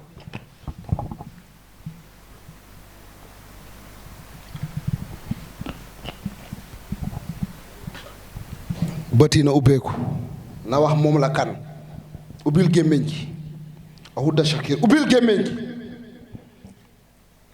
gi na ubbeeku na ŋaaŋ gémmiñ gi Houda Shakir na gémmiñ gi ŋaaŋ na ŋaaŋ xëccal gémmiñ gi na ŋaaŋ na ubbeeku na ŋaaŋ na ubbeeku na écarté wu gémmiñ gi na ubbeeku làmmiñ bi xëccal làmmiñ bi mu génn xëccal ma làmmiñ bi Houda Shakir xëccal làmmiñ bi xëccal làmmiñ bi Houda Shakir xëccal làmmiñ bi xëcc buddi xëccal mel ni luy buddi làmmiñ bi xëcc Houda Shakir xëccal làmmiñ xëcc gis nga jëne baa ngi xëcc bu baax xëcc gis nga xëcc gis nga jëne bi. Donc vous voyez ce que Houda Shakir est en train de faire, parce que le marabout est en train de lui donner donc des ordres. Il lui a dit de tirer donc la langue donc du djinn, la langue donc de cette demoiselle possédée par un djinn. Donc vous voyez comment Houda Shakir a pu exécuter cet ordre sans pour autant réfléchir, tout simplement pour montrer encore une fois la puissance du marabout Thierno Moulay Sow, qui Houda Shakir a la possibilité de donner des ordres au djinn qui l'a converti en l'islam. Gis nga ni mu xëccee làmmiñ bi Houda Shakir certainement exécuté sans problème. So you know what Houda Shakir is doing, using the tongue, of this very spirit, this very jinn, hypnotizing, possessing this very. You see that Houda Shakir is just making out the tongue of this very lady, because the Marabout Thierno Moulay Sow said Houda Shakir to do this, and Houda Shakir is doing it right now, and you see then what is happening. How Houda Shakir is powerful, and how the Marabout Thierno Moulay Sow himself is very powerful, using Houda Shakir so as to do some actions. You see that, this very, jinn, having his tongue out, because when I talk about the jinn, I talk about the lady being hypnotized, being possessed by a jinn. You see that? The Marabout saying, khach means, take it out, donc tirer, and you see that what Houda Shakir is doing right now, using the tongue of this very lady out. You see that? So stay with us on TMS TV and see what will happen, yes? Bëñ yi keppal làmmiñ bi Houda Shakir. Okay. Now he's going giving another. làmmiñ bu mu dugg order. de bu mu dugg waaw. Another làmmiñ bi order. taxaw na taxaw jub xocc. Say na another taxaw jub order non to non Houda jubul jub. Shakir, jub saying Houda Shakir to Waa, make jub, the tongue jub. so direct Jub. and then to just Jub. press, Jub. the teeth of Jub. this very, ok léegi nag tëjal Jib, gémmiñ gi you mais see. làmmiñ bu mu dugg. waaw you see, the tongue will be tëjal out, gémmiñ gi bu làmmiñ bu and dugg. then the mouth will be bolokeel closed, gémmiñ gi mel ni luy tëj gémmiñ gi and seeral the gémmiñ teeth gi will be just pressed. bu làmmiñ bu mu You dugg. see what the Marabu is giving as order to, Houda Shakir. It is really difficult. A normal person won't be doing this kind of thing because she will be just, or he will be hurting, himself or herself. ubbil gémmiñ gi Houda That's the Shakir jinn, na gémmiñ gi ubbi. being hypnotizing, léegi écartel gémmiñ gi and ubbil then ŋaangal being gémmiñ gi bu baax obliged by Houda Shakir to do this kind of actions, taawil you see. gémmiñ taawil Alors, ñaari côté yi. il donne donc des ordres à Houda Shakir. Il lui demande d'écarter tout simplement la bouche donc de la dame qui est hypnotisée, qui est possédée par un djinn. Donc vous voyez comment il écarte donc la bouche donc de cette dame possédée par un esprit, possédée par un djinn. Donc il lui demande d'écarter jusqu'à ce que le djinn donc puisse vraiment crier. Houda Shakir qui est en train d'exécuter les ordres. Donc vous voyez comment bi le yi djinn day metti. a pu écarter donc la Écarter bouche Houda donc, Shakir. de la personne hypnotisée par un djinn. Donc vous voyez, écartel maintenant elle a tout simplement donc la bouche qui lui fait mal parce que donc le djinn qui est en train de la posséder est en train d'être malmené par le marabout. Pousser des cris. dégg nga écarté Donc vous entendez. Donc sang bi maa ngi ko humilier voilà, écarté c'est Houda ça, il est Shakir en train écarté. tout simplement de l'humilier. He is humiliating the jinn right now, and then the jinn is crying because the jinn is having his mouth really opened because of the Marabu Thierno Moulay Sow using the power of Houda Shakir. And you see, because it is aching, the mouth is aching, donc il a la bouche donc qui lui fait mal. Donc cet esprit, ce djinn qui hypnotise la personne. Parce que quand le djinn possède la personne, c'est comme si c'est le djinn qui est en elle. Donc c'est ça. foog nit ñi Il est en xam train de maltraiter le djinn, de malmener le kenn djinn. ëpp ma mais yërmande pas xolu la yërmande personne. laa yor waaye C'est vraiment, jinne bi foog ma sonal ko voilà, c'est pas une personne qui... pour nit ñi comprendre parce que man laalu ma damay wax rek qui a léegi nag nañu l'intention calculer wax bi may wax ak kan mooy def ak kan lay defal Voilà, c'est ça. léegi nañu waaw calculer li maa ngi wax jinne yaa ngi def jinne yi kan lay defal xam nga man damay wax rek ñuy def damay commandé ñi man laalu ma sama loxo defuma dara mais damay wax rek su ma waxee lii mooy kun fayakuunu kun mooy lii mooy nga wax dara ñu def lii mooy kun boo ne li ñuy wax innama amruhu iza arada shay'an an yaqulu lahu Thierno Moule kun fayakuunu mooy lii kun fayakuunu mooy nga wax dara defal mu def nekkal mu nekk loolu mooy kun fayakuunu kun loolu la Comme vous l'avez dit. maanaam xam nga yàlla danaan kun nekkal mu nekk Comme le marabout. innama amruhu iza arada shay'an an yaqulu lahu kun fayakunu maanaam man yàlla bu ma waxee maanaam kun fayakunu rek mu ne waaw comme donc am na nag ñu mu jox kun fayakunu bi ay jaamam ñi nga xamante ne macha allah ay jaamam ñu ko jege am na ñu mu jox kun fayakunu kun fayakunu macha allah da ngay wax dara mu ne nekkal mu ne voilà, c'est ça. bul ne du ne loolu mooy kun fayakunu Donc comme le marabout l'a si bien expliqué, donc kun fayakun, parce que kun, ça vient du verbe kana, kana qui signifie faire. Donc quand on dit kun, donc fait, maintenant fayakun et il le fait. Donc maintenant le marabout qui a donc cette puissance, parce que quand Dieu dit inama donc arada shay'an kun fayakun, donc ça veut dire que quand il dit quelque chose, cette chose va se réaliser. Maintenant donc, le grand Dieu a donné à certains cette puissance, cette capacité vraiment de dire kun fayakun. Donc kun fayakun signifie tout simplement donc fait et vraiment ça va se faire tout simplement. Et maintenant c'est ce que Thierno Moulay Sow est en train de faire et d'utiliser la puissance de ces djinns pour leur faire exécuter certains ordres.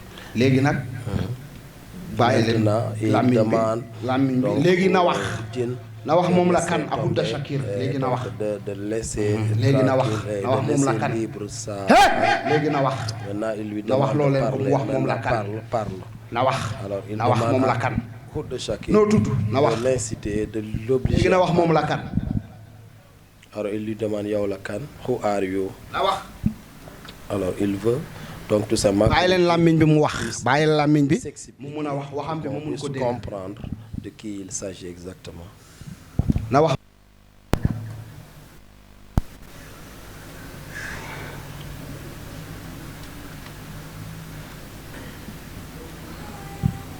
yow la kan. Donc le marabout qui lui dit yow la kan, who are you?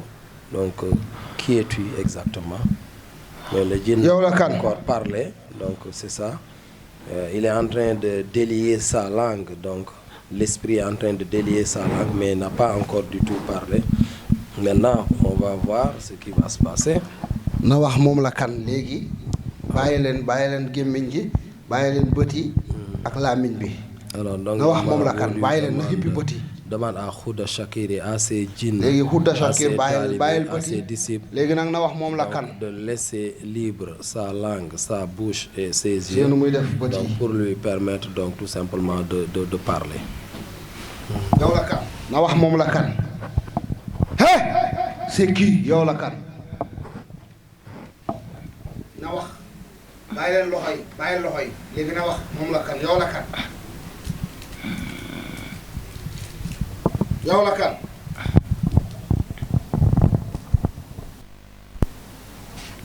yow lan nga.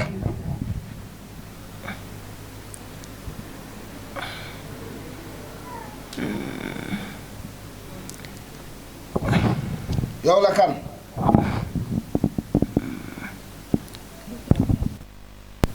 yow lan nga hé c'est qui. léegi na wax bàyyi ko mu wax bàyyi loxo yi bàyyil yaram bi bàyyil gémmiñ gi bàyyil baat bi léegi bàyyil waaw bàyyil waaw léegi yow la kan.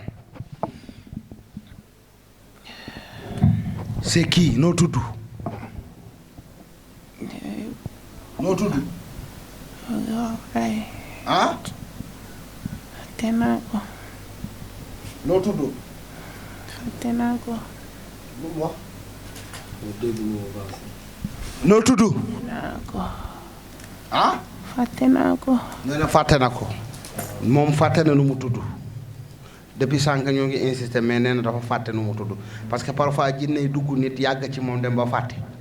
waaw kon léegi ñu laaj ko moom la kan d'abord gannaaw moom fàtte na parce que parfois nga jàpp jinne mu fàtte. léegi day am léegi yow la kan yow lan nga ban melukaan nga yor góor nga walla jigéen nga.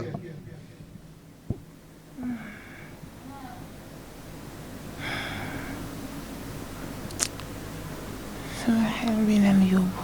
ah. sama xel bi nekku fii. sa xel bi nekku fi. mu ne xelam bi nekku fi léegi nag na xel mi ñëwaat indi leen xel mi na xel mi ñëwaat mu wax moom góor la walla jigéen na xel mi ñëwaat na xel mi ñëwaat na xel mi ñëwaat na xel mi ñëwaat na ñëwaat xel mi na ñëw na xel mi ñëw xel mi na ñëw na xel mi ñëw posé yow góor nga walla jigéen nga.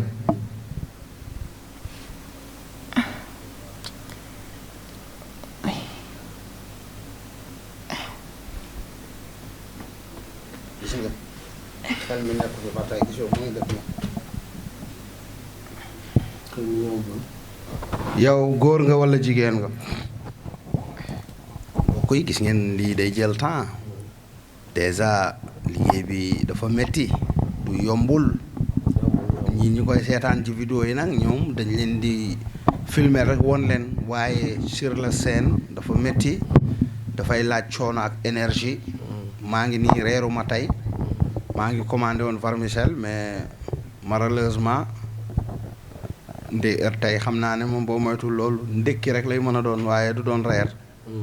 waaw mbokk yi te démb presque ndékkiwuma dama añ. dama añ rek. waaw yow góor nga walla jigéen nga.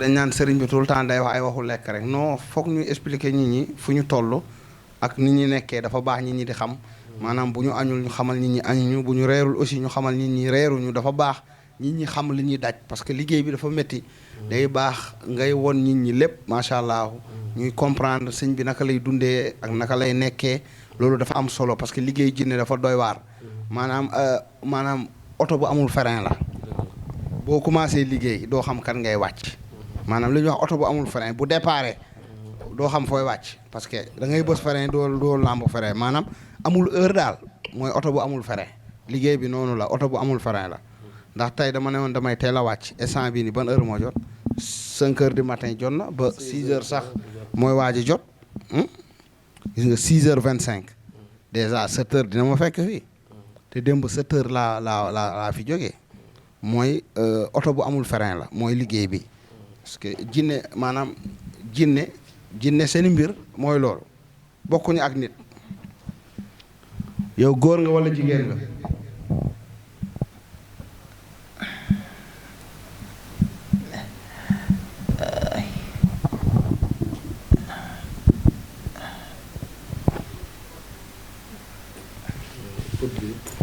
waaw bàyyi leen put bi jinne yi woppee bàyyi leen put bi bàyyi leen ko mu free mu mun a wax bàyyi leen ko mu free na free woppee mo let's go bàyyi leen ko mu mun a wax parce que bàyyi leen ko mun a wax bàyyi leen put bi yow la kan góor nga walla jigéen nga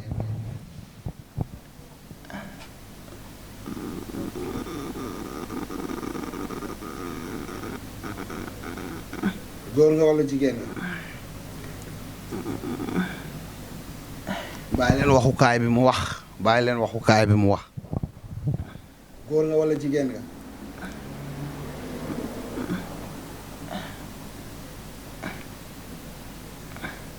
jinne bi dafa mel ni lu kaawte ba tey dafa kaawo ba tey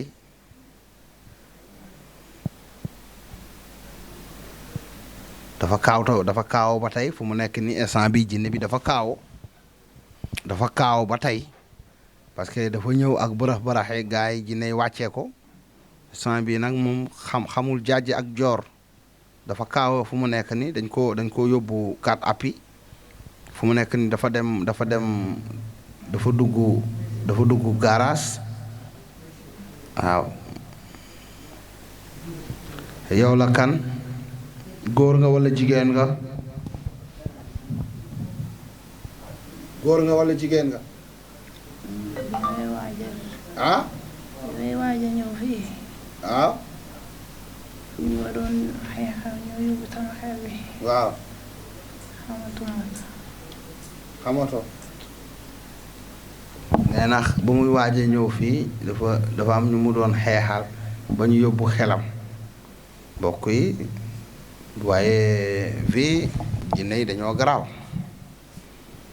léegi nag moom fu mu nekk ni xamul jàjj xamul joor fu mu nekk ni gars yi yóbbu nañ ko 4 appuis sant bii ni jinne bi dañ ko yóbbu 4 appuis yóbbu nañ ko 4 appuis fu mu nekk ni léegi nag xelam na ñëwaat jinne yi mu jóg na jóg léegi na jóg toog yëkkati leen ko mu toog ahudda shakir na jóg toog zëq na jóg toog jinne yi na jóg zëq leen ko mu jóg toog yëkkati leen ko mu toog gis nga jinne ni ñu ko yëkkatee gis nga xam nga booy nii la n'est-ce pas boo yëkkati ni du ni lañ ko yëkkatee gis nga xam nga tey boo yëkkati ni ñu ko yëkkatee gis nga li ma wax ni ñu ko yëkkatee léegi nag nit ñi mënuñu gis ne jinne bi nee nañ ko nii jógal yëkkati nit ñi duñ gis loolu waaye ñun ñoo ngi gis waaw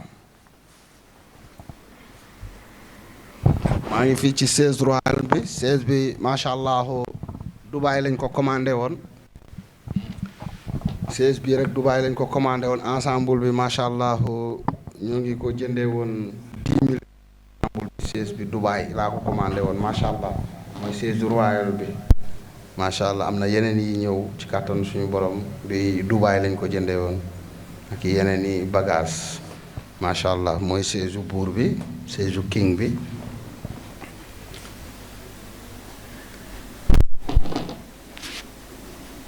léegi na hippi xool ma ci bët na xel mi ñëw mu xippi xool ma na jàkkaarloo ak man gis nga mënuma xool dafa mbokk yi ba tey mënuma xool jinne bi mënuma xool gis nga ko na ma xool na xippi xool ma na xippi xool ma ci ay bët na xippi xool ma ci ay bët na xippi xool ma ci ay bët na xippi xool ma na xippi xool ma na xippi xool ma na xippi xool ma ci ay bët na xippi xool ma ci ay bët na xippi xool ma ci ay bët na xippi xool ma ci ay bët na xippi xool ma ci ay bët na xippi xool ma ci ay bët na xippi xool ma ci ay bët na xippi xool ma ci ay bët gis nga ko pour mu xippi xool ma problème la ne xippi gis nga ko gis nga ko du gis nga mënuma xool mënuma xool jinne bi mënuma xool expliquer loolu. Donc l'esprit qui n'arrive pas à regarder le marabout en face.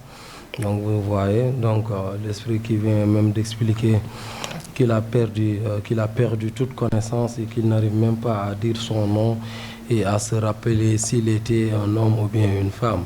Donc il a été donc tout simplement malmené donc par les autres donc disciples de Thierno Moulay Sow. Donc quand il est donc venu ici, donc quand la dame possédée venait ici, donc l'esprit qui donc la possède, le djinn qui la possède, qui l'hypnotise, était en train de se battre avec d'autres. Et là, il a tout oublié, il n'arrive même plus à se rappeler son nom et à dire s'il était un homme ou bien une femme. Donc vous voyez, le marabout lui a demandé de le regarder en face, mais il n'a pas pu le faire. So, ladies and gents, dear followers of TMS TV, you see then this very, lady hypnotized by a jinn, possessed by a jinn, and the jinn is not able to look, at the Marabout Thierno Moulay Sow, not able to look at him. And the jinn was even explaining that, he is, no longer being able to say whether he is a man or a woman, or to say whether, he is, something like that, or to say his name.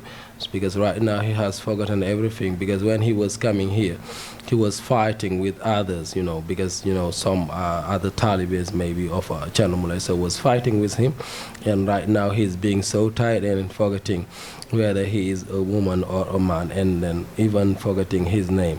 And the Marabout, when he was telling him to look at him directly, the jinn wasn't able to do it. You see then how, the Marabout Thierno Moulay Sow is powerful. That's what is happening right now on TMS TV. And it is right now 6 o'clock, 6 past at most 30, and then we're still here working, just doing our best to help people, to help human beings. Donc, comme je viens de l'expliquer en français, donc vous voyez donc le djinn qui n'arrive même pas à regarder le marabout en face.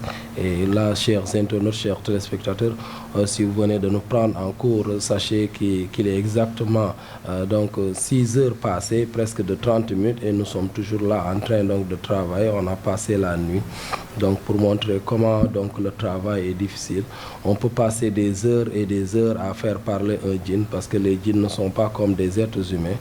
Donc des fois c'est un peu difficile donc de les malmener et de les maltraiter. Des fois on n'arrive même pas à manger, on n'a pas le temps de manger parce qu'on est en plein boulot. Donc là on n'arrive pas à manger parce que là si on fait une pause pour manger, ça prend donc une durée. Là on préfère tout simplement continuer donc dans le boulot.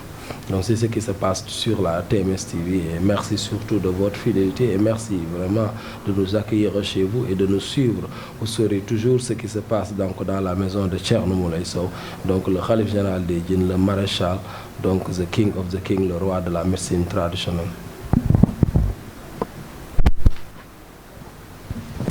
Masha'Allah, jërëjëf. Léegi gis ngeen ko fu mu nekk ni instant bi ni nekkul ak xelam ba maanaam jinne yi ba ñu ko attaqué dafa mel ni yóbbu xelam léegi na jóg na jóg toog gis nga jóg bi tamit gis nga niñ koy yëkkatee xoola gis nga jóg bi gis nga na jóg gis nga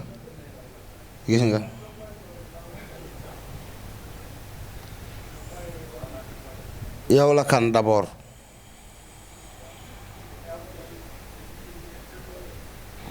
gis nga ko moom dafa mel na bopp bi day metti. instant bii nii jinne bi xel mi la yóbbu daal. waaw non jinne bi jinne bi ci boppam xel mi lañ yóbbu. xel mi lañ yóbbu waaw nekkatu fi. du nit ki jinne bi la. jinne bi la waaw bien sûr. jinne bi lañ yóbbu xelam. jinne bi ci boppam la gaa yi yóbbu xel mi. du nit ki foog mu leer. waaw parce que jinne bi la ñuy jéem a wax loo turam. waaw léegi xamul turam xamul ci lu mu ne. léegi nag ñi yóbbu xel mi ak yooyu. ñooñu lañu war a laaj ñan la. léegi sigil yow ñan ñoo yóbbu sa xel.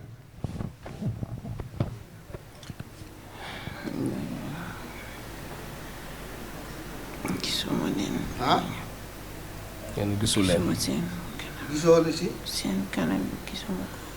maanaam nu ñu yóbbee sa xel.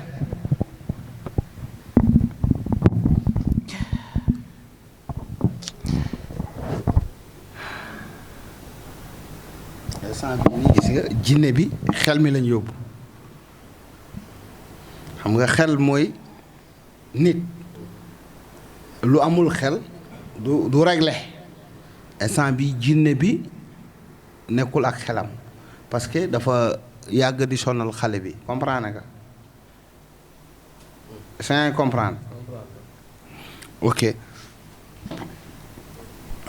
léegi fu mu nekk nii léegi yow jàkkaarloo ak man nga xool ma jàkkaarloo ak man gis nga mënuma xool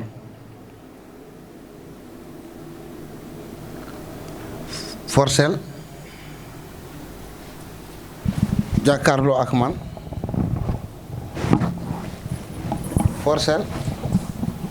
forcel tuuti forcel tuuti xoola xippil xippil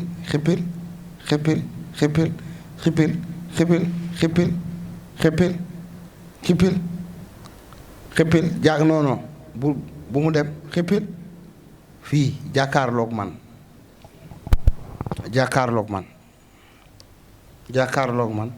xippil sa bët xippil taxawal xool ma wàcceel bëti wàcceel nga xool ma wàcceel xool ma fii non fii digg bi xool ma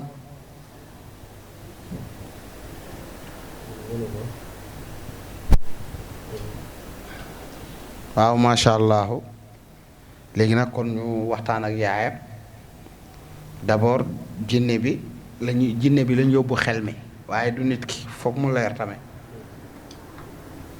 léegi nag ñu daal di waxtaan ak yaayam ñu xool naka la ñuy doxale pour dimbali ko génnee ko ci xale bu jigéen bi léegi nag lii lañ bëggoon pour jéem a jëflanteeg jinne bi gis nga science yi ñu fi def yëkkati naa fi ay taalibe ay Houda Shakir Modou Aliou Sow yëkkati naa fi Lëg Daaru Mbay yëkkati naa fi bar mboose macha allah alif mule bisimilahi mule macha allah latif mule allahu muhammad mule macha allah jinne yu bëri yëkkati naa leen fii Abdou Karim mule macha allah yooyu yëpp liggéeyloo naa leen macha allah ñam nañ dañuy kontaan parce que jinne yi tamit dañuy bëgg ma leen di liggéeyloo waaye ñoom ñëpp dañoo bari mënuma lim seen tur ñoom ñëpp mënuma ko waaye bu ma nee jinne rek ñëpp wax naa ñëpp bu ma nee mule jinne wala famille mule jinne ñoom ñëpp ñu def liggéey bi kon nag macha allah gis nga ko pour mu xool ma problème la xool ko instant bii nii bëtam yi pour mu ñeent ak man bët problème la gis nga ko lii jaaxalu leen yéen jaaxalu leen léegi yow xoolal kii xool ko ci bët gis nga xool ko kii kay xool ko gis ngeen te léegi nag xool ma man filmer ko bokkul de bët yi bokkul de Alceri moo ngi ree de bët yi bokkul de gis nga ba ma nee xoolal Saliou mu tourné xool ma ne ko xool ma mu bañ bët yi bokkul de bët yi ci aras lañ ko programmé waaw bët yi bokkul de macha allah suñu borom la nag waaw xam nga yow yàlla may na la yaa ngi làkk anglais ak français yàlla mooy maye kenn ku ne yàlla may na ko man nag yàlla moo may maanaam xutbul zamaan maanaam xam nga jamono june ak yàlla ku muy wàccee ku muy teg parce que ñii actuellement ñii ñoo lëmbe adduna bi ñii actuellement lu yàqu ñoo ko yàq ñii lu yàq fii ñoo ko yàq lu defar ñoo ko defar ñii jinne yi ñoo sonal nit ñi.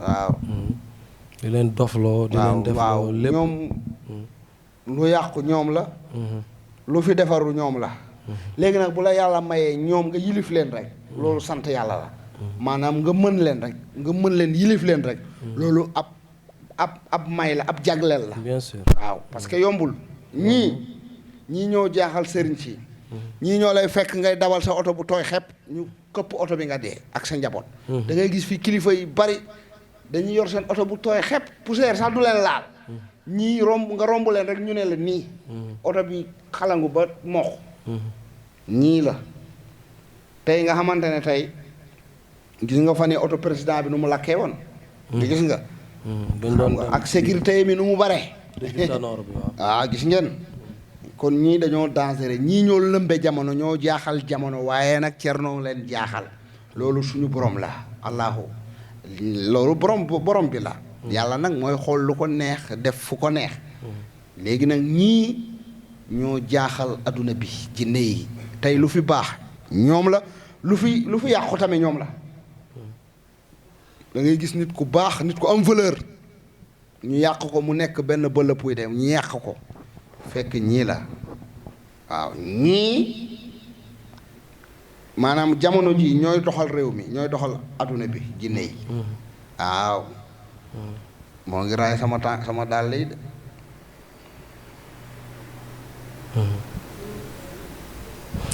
te sànq dékkoon na loxo yi mel na ku bëgg ñaan ku sàkku ñaan nii dafa jébbalu kay jébbalu na waaw parce que sànq sama dàll yi la sujjootoon loolu dafa jébbalu ba pare waaw man maa ko bëggoon sonal rek jinne bi mais moom dafa jébbalu ba pare waaw parce que xam nga sànq dafa ñëw ba sama suuf tànk mu sujjoot noonu mais waxuñu ba léegi melokaanam waaw parce que moom jinne bi nekkul ak xelam instant bii nii dafa nekk mel ni ku dof parce que dafa am jinne rocc ci xel mi fu mu nekk nii moom jinne bi instant bi nekkul dëgg la bëgg na wax mais mënul wax nekkul waaw xelam nekkul waaw dañoo rocc ci xel mi dañoo yóbbu xel mi mooy mel ni nit bu ñu yóbbee sax xel da ngay gis nit ku taxaw di la xool fekk ne xel mi new fa du day am da ngay gis nit ku correct mais fekk xel mi new fa xel may voyagé waaw est-ce que gis nga mais jinne bi la du nit ki léegi nag après ñu wax ak yaayam ñu wax ak yaayu xale bu jigéen bi ñu xool nuñ koy arrangé ñu xool daal nan lañ koy defee pour mën a génnee jinne bi ci xale bu jigéen si am jàmm mu mën a am jàmm waaw loolu la quoi waaw mais jinne bi fu mu nekk nii xel mi la ñu yóbbu rocc xel mi maanaam dafa mel ni fou exemple parce que ku xamul dara da ngay mel ni fou xama parfois da ngay gis jinne parfois damay wax jinne rocc leen xel mi yóbbu leen xel mi exemple quoi maanaam kii nag jinne yi dañoo rocc xelam waaw c'est bon léegi ma wax ak waajuram bu jigéen après ñu xool nan la ñuy